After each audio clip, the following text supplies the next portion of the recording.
there, it's Joe Partavilla. Welcome back to Forbes Books Radio Presents. And I can be quite the super curious young man, and I came across a company called Helium, which calls itself the world's first decentralized telecom network for IoT devices.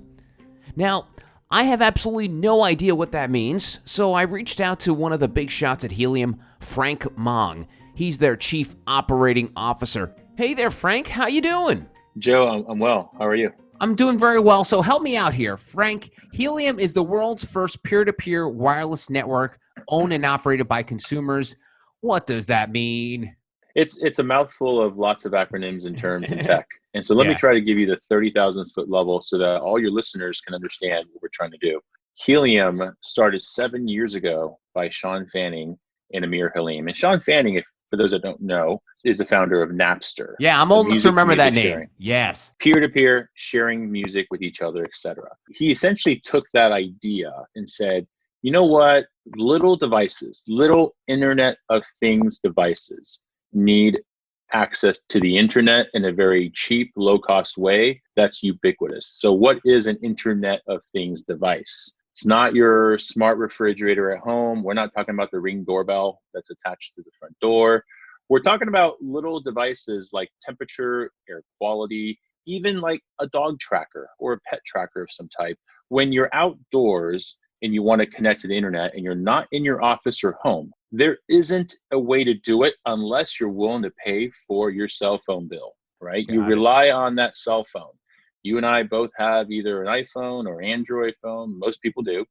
And we all know to get connection on that, to surf YouTube, to look at Facebook, you're paying money. You're paying probably $100 plus a month. Easily, right? So when you think about connecting a dog collar and you want to know where your dog is at all times, and you don't want to pay $100 a month to do that, how do you do it? That's sort of the frame up of the question of what we're trying to do. We're trying to provide the network that allows you to do exactly that.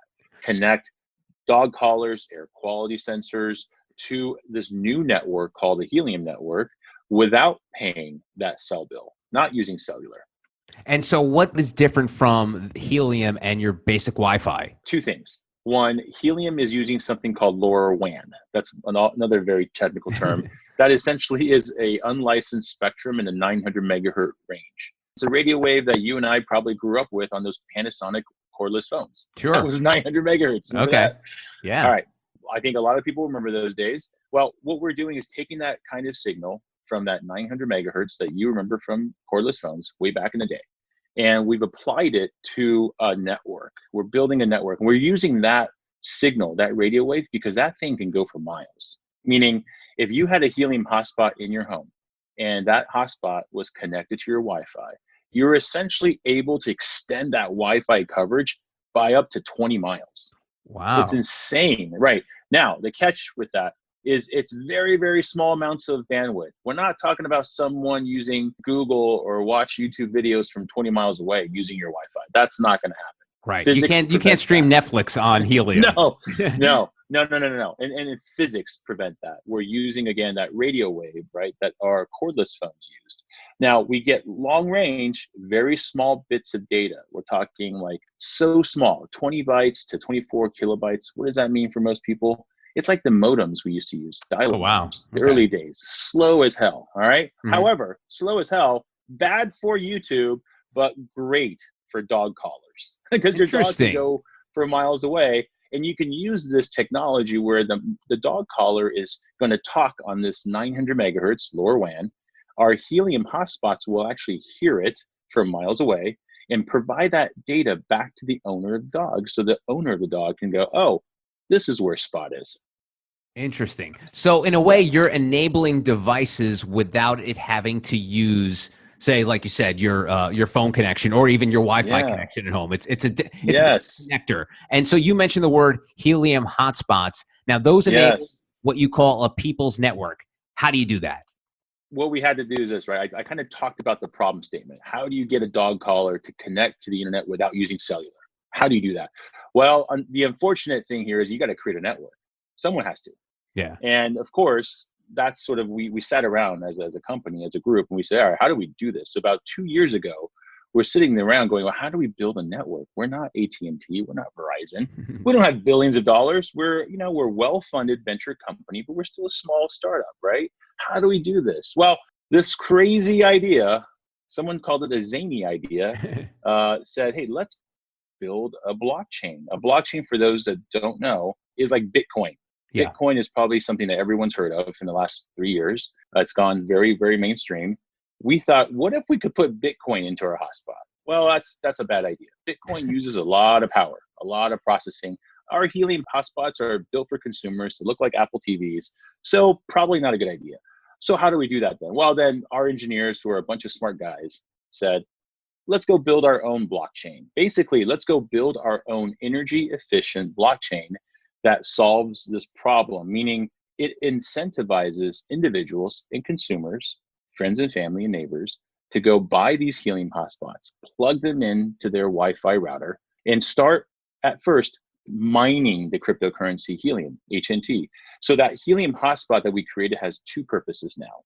It extends your Wi-Fi coverage for miles and miles away so that dog sensors or dog trackers can use that connectivity from your Helium hotspot to connect back to the internet. That's one purpose. The second purpose is, as your Helium hotspot sitting there waiting for someone to use it, it actually is doing some work. It's actually proving to the blockchain and to its peers, other hotspots within miles of range, that it's real, that it's located where they claim to be, whether it's New York City or Atlanta, Georgia, or Chicago or San Francisco, it doesn't matter. But they're going to prove to its neighbors, other hotspots within a few blocks, a few miles away, that, hey, I'm really here. I'm a hotspot here in downtown Atlanta, and you're probably 3 miles away or 1 mile away. And I want to prove to you and the rest of the blockchain that I'm real and I'm available. It's kind of like a network health. I'm providing a healthy coverage. And so that proof is what we call proof of coverage. This is getting very technical now. I didn't mean to do that. I apologize. No, I get it. But the idea is that, you create an incentive model for all individuals, random people, the people's network is how we thought we can build a network together. That's our thesis. Okay. All right. So just try to sell me here. I'm a guy, and I find out this Helium. I have a dog, and I'm like, what's my way for my dog to keep to be constantly linked to me in some way, shape, or form? What do I do? Like, what are these boxes? These Helium hotspots? What do I do with it? Yeah, so it's not hard. We've tried to make it super easy. It's all about user experience. It's all about the interface and the app. So we've created a couple of things. We created a Helium hotspot that's very easy to install. You basically plug in power, and then all you have to do is download an app. It's called the Helium Hotspot app. And so you can download the app. It works on your Android, works on your iPhone. And with that app, we have a tutorial that walks you through how to install the hotspot. It's very simple, very easy to do. The reason you would want to do this is probably twofold. One, you believe in the idea that it pays to build a network. It pays to be part owner of a network where you own it and you operate it. And it pays in such that today it's paying in something called a cryptocurrency, the Helium token. And so you're going to mine the Helium token by proving to the blockchain and to the collective that you are available and you're providing coverage. That's part of our proof of coverage. That's one. And two, over time, as the network becomes pervasive and available, the idea is that applications will be born out of it. And the things and indicators that show that are this entire system is open sourced. So Helium actually open sourced everything. The hardware of the hotspot, the creation of the app, like all the code in the blockchain, all of it is open source. So anyone can go into our GitHub repo, which is github.com/Helium, can go in and check out the code and basically replicate this. Nothing is hidden, all right? So it's kind of like, hey, this is not a scam. This is legit. So here's the code. You don't believe us? Go enjoy, right? Go build it yourself. That's one. And I think the other piece is most people like to be a part of a greater effort, a greater cause. It feels good to be a part of a group and doing something impactful. And I'll tell you, that I think has driven our success to date.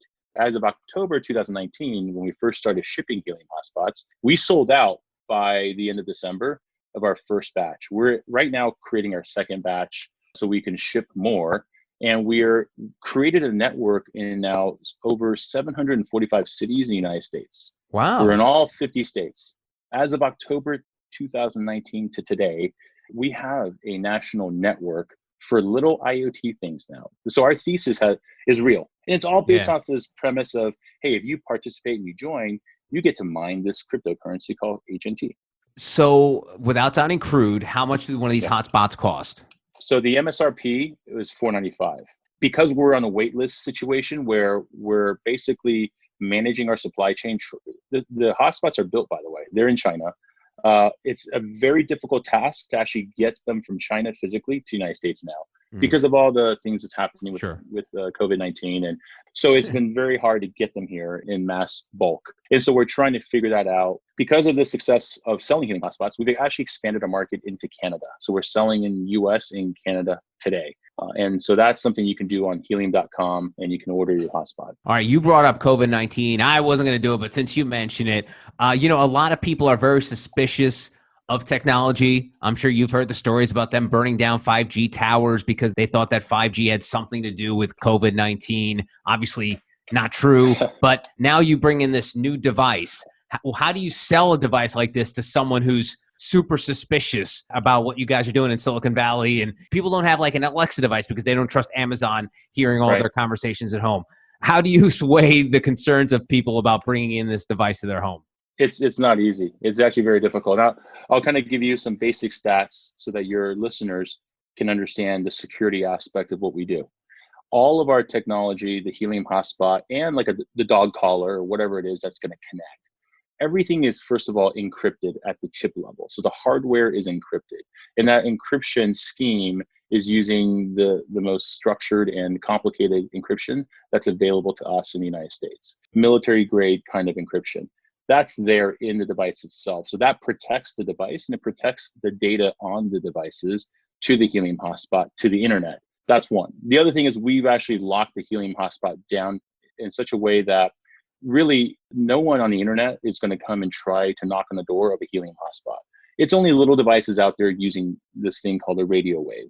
That kind of attack vector from a cybersecurity perspective is probably the hardest and the worst to do. It's a lot easier to kind of scam you through email. That's still Yeah. the easiest way to do it, right? It's just much easier. Trying to attack the Helium hotspots is just harder. Not that it's impossible, it's just Yeah. harder. And typically, I would say scammers are like other people. They're just lazy. They just want to do the easiest thing, right? It's Yeah. just sort of human nature. And so those are some things to consider. Now, what about the radio waves? We've heard sort of people concerned about radio waves, Yeah. 5G, cellular, microwave. Totally get it. There's a lot of science I would point them to. I'm not a scientist in that way. I would point them to documentation on 900 megahertz and what that means. It's a sub gigahertz frequency. And what I can tell you is I'm an electrical engineer, from the physics aspect of this, 900 megahertz has an interesting property in that it bounces off of water. It doesn't penetrate water well. And so human body is like 70% water. If a radio wave from a helium hotspot hits your body, it bounces off of it because it doesn't like water. Just like it would bounce off the lake or bounce off the ocean. That's one of the attributes of 900 megahertz or sub gigahertz technology that we're using, is that it can go through concrete walls, it can go through windows, it can go through thick wood walls. However, it cannot go through water. That's And interesting. it cannot go through metal. And so those are the things where our signal doesn't like water, it doesn't like metal. And so from that perspective, you have to kind of deduce that maybe it's okay, right? Maybe if it hits my body, Yeah. I'm 70% water. All right, most of it's not going to get to me. That's All how I right. think about it. No, Not that's good. scientific, just using deductive reasoning. No, it makes sense. No, and trust me, I wasn't going to bring it up, but then you got into the whole COVID-19 thing. So I'm like, Yeah. I got to ask this because, people out there, they're so suspicious on everything. So let's talk about the future of helium, because you mentioned that right now it's obviously in its infancy. You've only been shipping them out a few months, less than a year. Yeah. What other devices can you see being used on helium? Yeah, that's a great question. And for those that are not technical and not from the world of Internet of Things or IoT, I'll try to explain this so it's easy to understand. We chose to use a protocol called LoRaWAN. LoRaWAN is an established open source protocol that Internet of Things devices uses to talk, to communicate with each other. We chose LoRaWAN because there probably are like over 10,000 manufacturers that builds little devices, everything from dog collars to things like air quality sensors temperature sensors, a lot of industrial stuff, like industrial control systems for agriculture, for oil, for truck and fleet tracking. All of those machineries are connected using LoRaWAN. And so we chose that because there is an ecosystem there already. And what they are missing is a network. They have lots of devices, and in the United States, no network. In comparison, in Europe, there are like 100 different networks available for LoRaWAN. In the US, very little. A couple of private guys, but nothing in the public realm. So Helium and all of the People's Network provides this LoRaWAN network now across all the states and 150 plus cities. Voila. Now you've got a bunch of sensors that can actually talk to a network. So that was sort of the kind of ideas that we figure out how to build a network together with everyone, consumers and individuals. And then all of these businesses and enterprises and industrial folks can use this network. And then everyone wins. Got it. Yeah. So have you guys discussed, like, I mean, obviously, like you mentioned, it's open source, but have you guys discussed, man, 10 years from now, people are going to be using Helium for this? Like, is there one of those, like, I don't want to say pie in the sky or moonshot things, but is there something that you could like level up on Helium and be like, man, Helium's going to be able to do this in, 10 years? I think maybe the best way to think about that is thinking about jobs that we don't want to do or cannot do now today because of this pandemic, right? COVID-19 has forced us to change our behavior. You and I, we have to have this physical distance. We can't just go grab a beer anymore. I wish we could, but that's probably not a good idea right now. And you probably don't want to go to the grocery store or the corner market as much as you would have in the past. And because of that, I think new applications and new automation has to rise. There's a void now that you and I can't go do simple things that we thought we could. And so that void creates opportunity. And it creates opportunity for automation. It creates opportunity for little IoT devices to add value so that we can maintain physical distance, and yet things that have to get done can still get done. If I had that magic 8-ball that told me what the next big deal was, I think I could probably be the next Jeff Bezos, right? but unfortunately, I'm not. I'm just like everybody else. You know what? You're the first Frank Mong, and that's all we need right now. He is the Chief Operating Officer at Helium. Find out more about Helium online at helium.com. Frank, thank you so much for the time. I really appreciate it. My pleasure. Thank you.